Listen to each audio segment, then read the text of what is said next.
This is the third lecture of polynomials और आज हम लोग पढ़ेंगे पॉलिनोमियल्स के ग्राफ के बारे में। तो if the polynomial is linear, so linear polynomial has a straight line graph comes like this. So straight line, this is x-axis, y-axis, straight line. If it's constant polynomial, then graph is also a straight line. Linear polynomial means what? Ax plus b, where a is not equal to 0. Example 2x plus 3. So graph comes out to be a straight line for linear polynomial. Okay, let's do constant polynomial.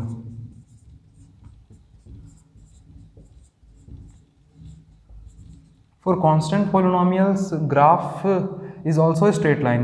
First of all, what would be an example of constant polynomial? For example, let's say fx equal to 2 or px equal to minus 5. These are constant polynomials. Constant polynomials means independent of the variable x. यहाँ पे variable x नहीं है, यानी कि आप x का value कुछ भी रखो, फ़र्क ही नहीं पड़ता है। इनका वैल्यू हमेशा क्या आएगा, इस पोलिनोमियल का 2 आएगा। That's why constant polynomial. Constant polynomial का डिग्री क्या होता है, 0 होता है। कांस्टेंट पोलिनोमियल का डिग्री 0 होता है। लीनियर पोलिनोमियल का डिग्री 1 होता है। अब इसका ग्राफ कैसे आएगा, एफ एक्स वाई एक्सिस पे ही हम लोग एफ एक्स को लेते हैं, y equal to f x, और ये एक्स एक्सिस है। तो एफ एक्स इक्वल टू 2, यानी कि सीधा ये, this is the graph. x के जगह पे आप कोई सा भी वैल्यू पुट करो, डजेंट मैटर, x के जगह पे कुछ भी पुट करें, फंक्शन का वैल्यू हमेशा क्या चाहिए आएगा, 2 आएगा। फंक्शन मीन्स जो भी पोलिनोमियल का वैल्यू। उसी तरह से यहाँ पे px इक्वल टू माइनस 5, तो इसका ग्राफ कैसा आएगा, एक्स वाई, वाई एक्सिस पे ही लेना है px को, और x एक्सिस पे तो सिर्फ x को जो वेरिएबल है, तो आप x कुछ भी लो, पोलिनोमियल का वैल्यू हमेशा कितना आएगा, पॉलिनोमियल की वैल्यू हमेशा -5 ही आएगी, यानी कि जो ग्राफ है, ग्राफ कुछ इस तरह का होगा,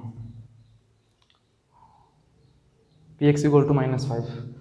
okay, so linear polynomial, constant polynomial done, दोनों ही केस में ग्राफ स्ट्रेट लाइन आता है। लेकिन कांस्टेंट पोलिनोमियल के केस में जो ग्राफ आएगा वो स्ट्रेट लाइन होगा और एक्स एक्सिस के हमेशा पैरेलल होगा। स्ट्रेट लाइन है, एक्स एक्सिस के पैरेलल है। और लीनियर पोलिनोमियल के केस में स्ट्रेट लाइन आएगा, वो एक्स एक्सिस को किसी एक पॉइंट पे कट करेगा, और एक पॉइंट पे कट करना ही चाहिए, क्योंकि जितना पॉइंट पे कट करता है उतना ही उसका जीरोज होगा। तो लीनियर पोलिनोमियल है, इसमें एक जीरोज होगा, इसका एक जीरो होगा सिर्फ, और इस जगह पे कट कर रहा है, जिस जगह पे कट कर रहा है यहाँ पे जो भी होगा x equal to let say a, this is zero of polynomial, जो भी पोलिनोमियल है px, zero of polynomial px। Okay, next है क्वाड्रेटिक पोलिनोमियल। तो क्वाड्रेटिक पोलिनोमियल्स का ग्राफ कैसा आता है, पैराबोला। क्वाड्रेटिक पोलिनोमियल्स का जनरल फॉर्म होता है ax square plus bx plus c, a not equal to 0। Example अगर आप ले लोगे तो 2x square minus 5x plus 7, बहुत सारे क्वेश्चन हम लोग ऑलरेडी कर चुके हैं क्वाड्रेटिक पोलिनोमियल पे। तो जो ग्राफ आता है इसका, वो कुछ इस शेप का आता है। ये इस ग्राफ को हम लोग बोलते हैं पैराबोला। अब नोटिस कीजिए एक चीज़, कि ये जो ग्राफ है वो एक्स एक्सिस को दो जगहों पे कट कर रहा है। ऐसा कुछ ज़रूरी नहीं है, मैक्सिमम 2 जगहों पे कट कर सकता है। जैसे कि आप यहाँ पे देखो, तो यहाँ पे ये पैराबोला ग्राफ को एक भी पॉइंट पे कट नहीं कर रहा है, या फिर यहाँ पे देखो तो पैराबोला ग्राफ को बस एक पॉइंट पे टच करके निकल जा रहा है, एक पॉइंट पे टच करके निकल जा रहा है। तो यहाँ पे हम लोग बोलेंगे 2 जीरोज़, 2 जीरोज़। यहाँ पे कितना होगा, नो जीरोज़, नो जीरोज़, और यहाँ पे 1 0। ओके, मैक्सिमम बोलेंगे हम लोग क्वाड्रेटिक पोलिनोमियल में 2 जीरोज़ हो सकता है। अब ये जो ग्राफ का शेप है, इसको हम लोग पैराबोला बोलते हैं। ये कहलाएगा अपवर्ड ओपनिंग पैराबोला, क्योंकि ऊपर की तरफ खुल रहा है। लेकिन ये वाला जो है ग्राफ, ये ऊपर से नीचे की तरफ आ रहा है, इसको हम लोग बोलते हैं डाउनवर्ड ओपनिंग पैराबोला। और ये जो पॉइंट है पैराबोला का, जहाँ से यू टर्न लेता है, ये वाला पॉइंट या फिर ये वाला पॉइंट, इसको हम लोग बोलते हैं वर्टेक्स ऑफ पैराबोला। तो खैर कब अपवर्ड ओपनिंग पैराबोला बनता है, कब डाउनवर्ड ओपनिंग पैराबोला बनता है, ये डिपेंड करता है sign of coefficient of x square. ये एक्स स्क्वायर का कोएफिशिएंट यानी कि ए, अगर ये पॉजिटिव होगा तो उसका जो पैराबोला बनेगा वो अपवर्ड ओपनिंग पैराबोला बनेगा। जैसे कि यहाँ पे एक्स स्क्वायर का कोएफिशिएंट है 2 और ये 2 जो है वो पॉजिटिव है, तो अपवर्ड ओपनिंग पैराबोला बनेगा। ये जो भी जिस इक्वेशन का भी पोलिनोमियल होगा उसका एक्स स्क्वायर का कोएफिशिएंट नेगेटिव होगा। तो इस जगह पे जो ए का ए है वो नेगेटिव होगा। नेगेटिव कहने का मतलब लेस देन 0, पॉजिटिव कहने का मतलब ग्रेटर देन 0। तो A is greater then 0, A is less then 0, या फिर इसी बात को ऐसे भी बोल सकते हो, ए जो है वो नेगेटिव होगा। ओके, तो क्वेश्चन में बताना है कि ये जो ग्राफ बन रहा है वो आपका कौन से पोलिनोमियल का है, लीनियर पोलिनोमियल का है या फिर क्वाड्रेटिक पोलिनोमियल का है। तो फर्स्ट पिक्चर में आप देख रहे हो कि ये अपवर्ड ओपनिंग पैराबोला है। तो ये अपवर्ड ओपनिंग पैराबोला है, मतलब कि ये होगा आपका क्वाड्रेटिक पोलिनोमियल का, ठीक है। फिर सेकंड पिक्चर में जो ग्राफ है वो स्ट्रेट लाइन है, तो स्ट्रेट लाइन है मतलब लीनियर पोलिनोमियल होगा। ओके, थर्ड पिक्चर में जो ग्राफ है वो कुछ इस तरह का कर्वी है, तो ये एक्स एक्सिस को 3 बार कट कर रहा है। तो हम लोग इतना बोल सकते हैं कि हाँ इसका जीरोस जो है वो 3 जीरोस होगा। ये ना तो क्वाड्रेटिक है और ना ही लीनियर पोलिनोमियल है। ये क्यूबिक पोलिनोमियल हो सकता है, ठीक है, क्योंकि इसका 3 जीरोस है, एक्स एक्सिस को 3 बार कट कर रहा है। और अगले वाले ग्राफ में भी, अगले वाला जो पिक्चर है वहाँ पे डाउनवर्ड ओपनिंग पैराबोला है। तो डाउनवर्ड ओपनिंग पैराबोला है मतलब कि अगेन ये क्वाड्रेटिक पोलिनोमियल है। नेक्स्ट क्वेश्चन में आपको ए, बी और सी का साइन फाइंड करने बोल रहा है। तो पहला वाला क्वेश्चन इस तरह से है,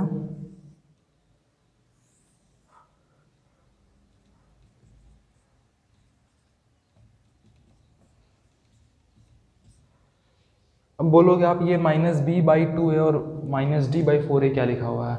ये जो एक्चुअली में है ये वर्टेक्स का कोऑर्डिनेट्स का फॉर्मूला होता है। ये जो वर्टेक्स है, वर्टेक्स का मतलब वो पॉइंट जहाँ से पैराबोला यू टर्न लेता है, तो उस वर्टेक्स का कुछ एक्स कोऑर्डिनेट होगा, कुछ वाई कोऑर्डिनेट होगा। तो उसका एक्स कोऑर्डिनेट है -b/2a, वाई कोऑर्डिनेट का फॉर्मूला होता है -d/4a, वेयर ये ए, बी और डी क्या है, तो ये जो पैराबोला है इसका कुछ इक्वेशन होगा क्वाड्रेटिक पोलिनोमियल का, जैसे कि ax² + bx + c। ये इस पोलिनोमियल का ग्राफ है। तो ये वाला जो a है वही यहाँ पे a है, ये वाला जो b है वही यहाँ पे b है, लेकिन d जो है वो ऐसे निकलता है b² - 4ac, वेयर b और a, c सब कुछ यहीं वाला है a, b, c। तो d ऐसे निकलता है b² - 4ac करके। खैर, तो हम लोग को ना इससे मतलब ही नहीं है। ए, बी और सी का साइन बताने के लिए सिर्फ इससे से काम चल जाएगा। लुक, ए का साइन तो कैसे बताते हैं आप समझ गए होंगे। इसके लिए देखना है कि अपवर्ड ओपनिंग पैराबोला है या डाउनवर्ड ओपनिंग पैराबोला है। ये डाउनवर्ड ओपनिंग पैराबोला है। डाउनवर्ड ओपनिंग पैराबोला है मतलब ए होगा लेस देन 0, यानी कि ए नेगेटिव होगा। अच्छा, बी के लिए कैसे साइन बताना है, तो बी के लिए आपको देखना है कि ये जो वर्टेक्स है उसका एक्स कोऑर्डिनेट जो कि होता है -b/2a, वो कौन से क्वाड्रेंट में है, ये फर्स्ट क्वाड्रेंट में है। फर्स्ट क्वाड्रेंट में मतलब कि x भी प्लस होता है, y भी प्लस होता है, यानी कि ये जो -b/2a है ये प्लस में होगा, यानी ग्रेटर देन 0। अभी b का साइन नहीं निकला है, ये पूरे -b/2a का साइन बोल रहे हैं। -b/2a प्लस में होगा, greater than 0। Y? Because -b/2a देख सकते हैं फर्स्ट क्वाड्रेंट में, ये फर्स्ट क्वाड्रेंट में वर्टेक्स, और फर्स्ट क्वाड्रेंट में ये भी पॉजिटिव होता है और y भी पॉजिटिव होता है, इसलिए। ओके, नाउ उसके बाद आपको सोचना ऐसे है कि अच्छा ये a क्या है, a तो खुद आपका नेगेटिव है। अच्छा, a खुद नेगेटिव है मतलब a का माइनस से यहाँ वाला माइनस कैंसिल हो जाएगा, तो a का माइनस से यहाँ वाला माइनस कैंसिल हो जाएगा, मतलब कि ये जो बचा b ये ग्रेटर देन क्या होगा, 0 ही होगा, क्योंकि माइनस का ये साइन कैंसिल हो गया, मतलब इसको हम लोग नहीं पलटेंगे। अगर माइनस का साइन यहाँ पे बच जाता ना, इसका मतलब हम लोग इसको पलट देते हैं। माइनस का साइन यहाँ कैंसिल हो गया है क्योंकि ए खुद नेगेटिव है, तो उस केस में यहाँ पे जो साइन है वही रहेगा। सो b is greater then 0, b यहाँ पे खुद पॉजिटिव होगा।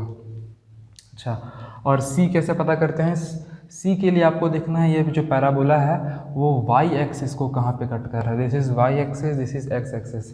तो वाई एक्सिस को देख रहे हैं पॉजिटिव साइड में कट कर रहा है। अगर वाई एक्सिस को पॉजिटिव साइड में कट करेगा तो c is greater than zero. अगर वाई एक्सिस को नेगेटिव साइड में कट करेगा then c is less than zero. Okay, I hope you get it. Second number question करते हैं। सेकेंड नंबर क्वेश्चन आप उधर भी देख सकते हो। Second number question is like this, minus b by 2a minus d by 4a। Okay, तो एक का साइन बताना तो बहुत आसान है, because it is upward opening parabola, a is greater than zero. ना बी के लिए देखिए फिर से कोई मुश्किल नहीं है, बहुत आसान है। आप इसका साइन देखो ना, माइनस बी बाई 2a का साइन, यहाँ माइनस बी बाई 2a कौन से क्वाड्रेंट में है? फोर्थ क्वाड्रेंट में। This is first quadrant, second, third, fourth. Fourth quadrant में क्या होता है? फोर्थ क्वाड्रेंट में पहला वाला होता है आपका एक्स पॉजिटिव और वाई होता है आपका नेगेटिव। तो हम लोग को इससे मतलब है ये पॉजिटिव है, यानी minus b by 2a is greater than zero. अच्छा, minus b by 2a is greater than zero. अब एक आप साइन देखिए, ए क्या है? ए तो पॉजिटिव है, ए प्लस में है, इसका मतलब ये वाला माइनस कैंसिल नहीं होगा, वो वाला माइनस बचा हुआ रहेगा, वो वाला माइनस बचा हुआ रहेगा, यानी कि minus b is greater than zero. तो फिर बी का क्या? यानी कि इस माइनस को जब यहाँ पे माइनस रहता है उसको आप हटाते हो तो ये साइन पलट जाता है, तो यानी कि b is less than zero. तो ये बी का साइन हो गया। लुक, यहाँ पे क्या था कि ए खुद नेगेटिव था, तो ए का नेगेटिव से बी का नेगेटिव कैंसिल हो गया था, तो सीधे सीधे लिख दिए हम लोग बी ग्रेटर देन जीरो। लेकिन जब बी का नेगेटिव बचा हुआ रहेगा तो उसके इसमें साइन पलट देना, उल्टा कर देना है, दैट्स ऑल। और सी के लिए हम लोग बोलेंगे कि जहाँ पे वाई एक्सिस को कट करता है ग्राफ, तो ये ग्राफ देखिए वाई एक्सिस को यहाँ पे कट कर रहा है, यानी कि नेगेटिव साइड में, तो c is again less than zero. Okay, उसके बाद थर्ड क्वेश्चन। तो थर्ड क्वेश्चन में पिक्चर नहीं बना रहे, अब यहाँ पे सीधे सीधे बना दे रहे हैं। अपवर्ड ओपनिंग पैराबोला है, अपवर्ड ओपनिंग पैराबोला है, यानी कि a ग्रेटर देन जीरो। अच्छा, माइनस बी बाई 2a जो है इस बार ये एक्स एक्सिस को टच कर रहा है, एक्स एक्सिस को टच कर रहा है पॉजिटिव साइड में, तो यानी कि माइनस बी बाई 2a पहले जीरो से बड़ा होगा, यानी सेम वही कहानी चल रहा है। a खुद आपका पॉजिटिव है, यानी माइनस बचा हुआ रहेगा, यानी कि b is less than zero. C का क्या? ये वाई एक्सिस को कट कर रहा है पॉजिटिव साइड में, यानी कि c is again greater than zero, यानी कि पॉजिटिव। निकल गया ए बी सी। आंसर्स को बॉक्स कर देते हैं। फोर्थ में है डाउनवर्ड ओपनिंग पैराबोला, यानी कि a is less than zero, a is negative. What about minus b by 2a? So the vertex is on x axis but negative x axis, यानी कि माइनस बी बाई 2a जो है वो खुद negative होगा पहले तो, और a भी यहाँ पे नेगेटिव है, तो a का माइनस से ये माइनस कट जाएगा, यानी कि b is less than zero. यहाँ पे जो है उसी को चुपचाप लिख देना है। व्हाट अबाउट सी ये y एक्सिस को कट कर रहा है नेगेटिव साइड में, c is less than zero, तो यहाँ पे a b c तीनों ही आपका लेस देन जीरो है। फिफ्थ नंबर और सिक्स्थ नंबर आप लोग खुद से करो और कमेंट बॉक्स में मेरे को आंसर देना कि वहाँ पे ए बी और सी का साइन क्या होगा। नेक्स्ट थर्ड नंबर क्वेश्चन करते हैं। क्वेश्चन पूछ रहा है कि can a quadratic polynomial x square plus k x plus k have equal zeros for some odd integer k greater than 1।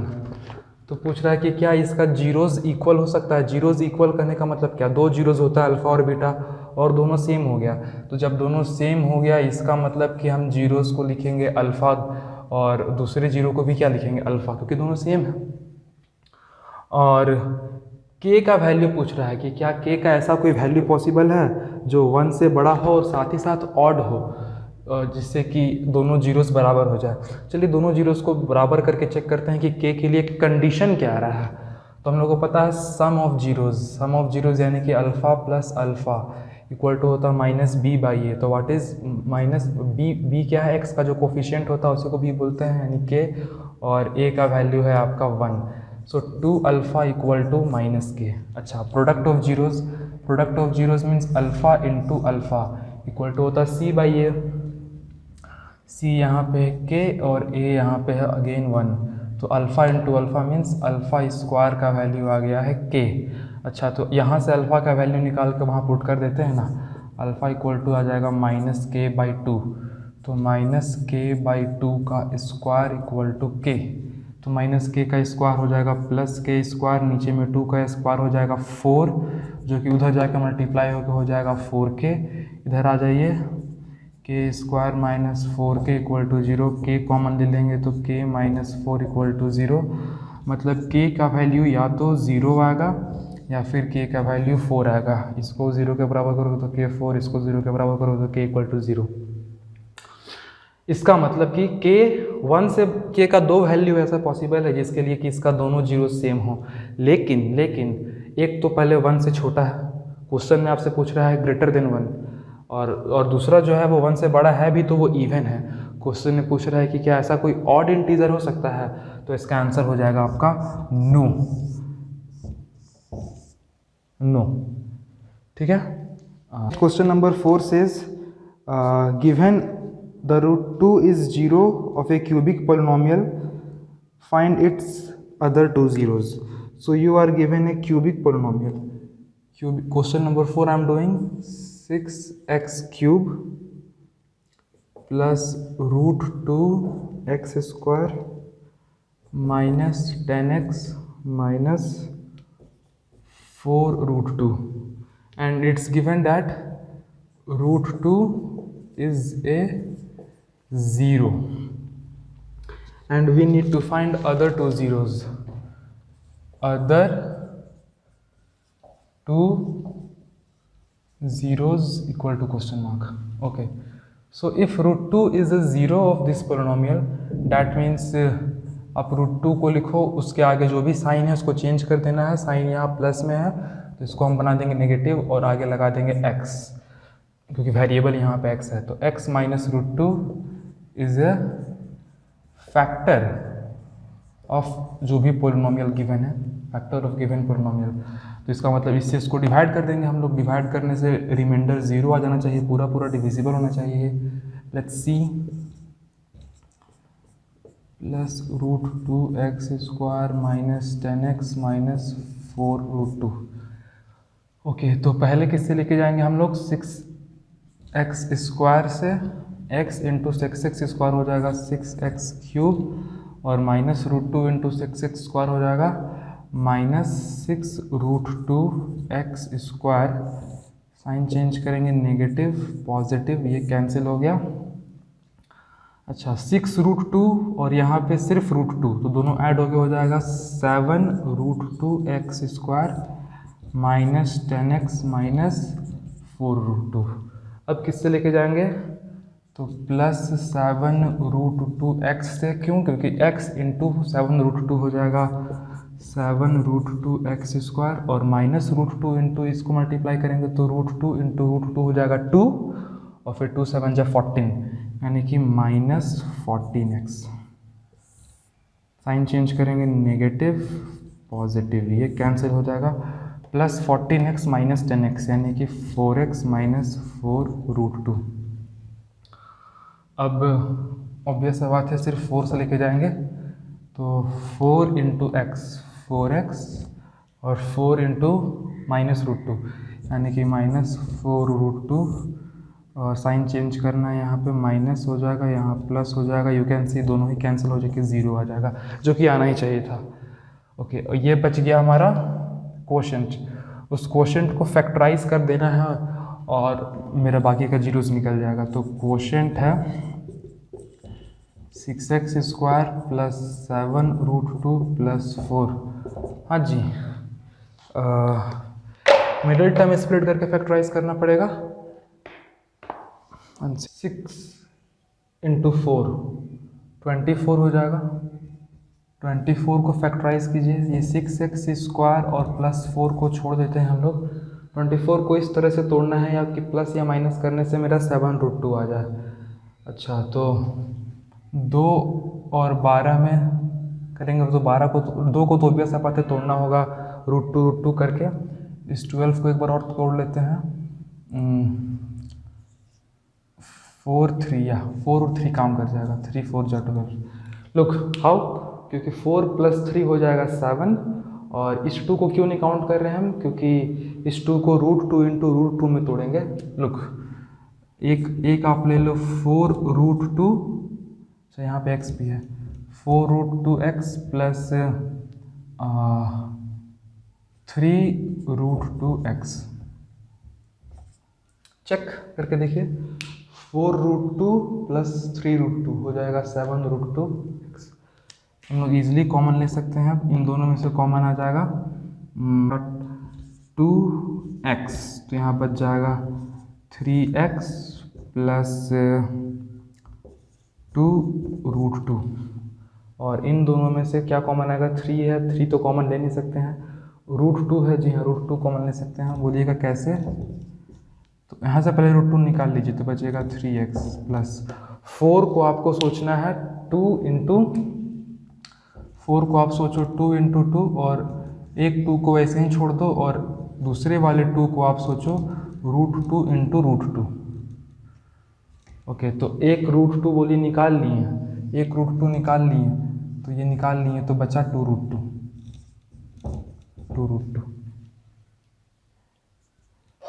तो 3x + 2 √2 यहाँ पे भी है, 3x + 2 √2 यहाँ पे भी है, 3x + 2 √2 कॉमन ले लेंगे, ये बच जाएगा 2x + √2।